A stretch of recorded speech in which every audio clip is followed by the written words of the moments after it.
Your one click on the subscribe button makes a huge difference. Thank you for your kind support. Remmick's character in Sinners presents one of the film's most complex moral questions. On the surface, he's clearly the antagonist, a vampire who attacks innocent people and wreaks havoc on the community. Yet his stated motivations add layers of ambiguity to his evil. During the standoff at Club Juke, Remmick tells the survivors inside that he is turning people to save them from racial persecution and create a free community. He explains his twisted vision of liberation. As immortal vampires, black people would no longer suffer under white supremacy. This claim adds complexity to his character. He's not simply evil for evil's sake, but has a warped idealistic mission born from the very real trauma of racial violence. Remmick also warns the group that Hogwood, the racist white man who sold the brothers the mill, is a Ku Klux Klan member planning to attack the juke joint in the morning to reclaim the land and kill its black occupants. This prediction proves accurate. After the vampire threat is defeated, Hogwood indeed arrives with Klansmen, resulting in a final battle where Smoke is mortally wounded while killing the attackers. The accuracy of this warning forces us to consider whether Remmick genuinely believed he was offering protection in his own distorted way. His appeal to the survivors: "We'll let you build. We'll let you fellowship.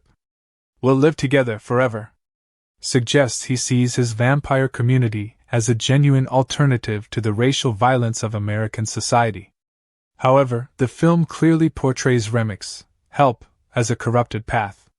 The vampires he creates lose their humanity and their connection to both the natural world and their ancestral traditions.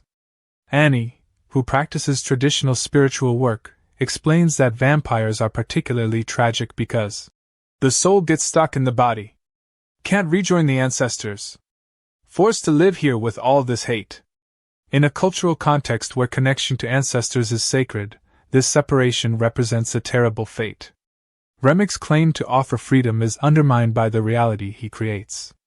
The vampires must avoid sunlight, can never again participate fully in human community, and are driven by bloodthirst rather than genuine fellowship. When Stack tells Sammy in the 1992 mid-credits scene that the night at Club Juke was the only time he felt truly free, it suggests that vampire existence did not deliver the liberation Remmick promised. Cinematically, Remmick's offer parallels historical patterns where oppressed groups are offered false choices between different forms of bondage.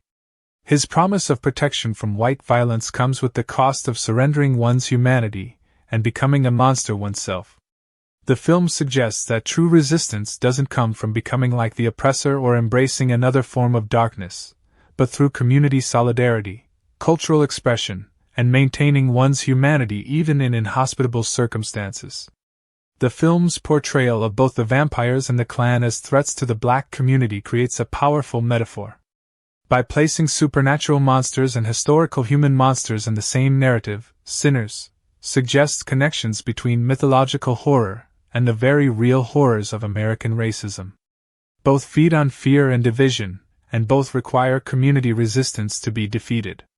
Ultimately, while Remmick may believe he's helping, the film portrays his solution as another form of destruction, one that attacks the community from within rather than without. True liberation in Sinners is represented not by Remmick's vampiric alternative but by moments of authentic connection through music, through Annie's spiritual practices that honor ancestral wisdom, and through the juke joint itself as a space of cultural expression and temporary autonomy. The fact that Smoke defeats both the vampires and the Klansmen suggests that resistance against different forms of oppression requires maintaining one's humanity rather than surrendering it. Remmick's offer of help through vampirism represents a corrupted vision of freedom that the film ultimately rejects in favor of more difficult but authentic forms of resistance and community survival.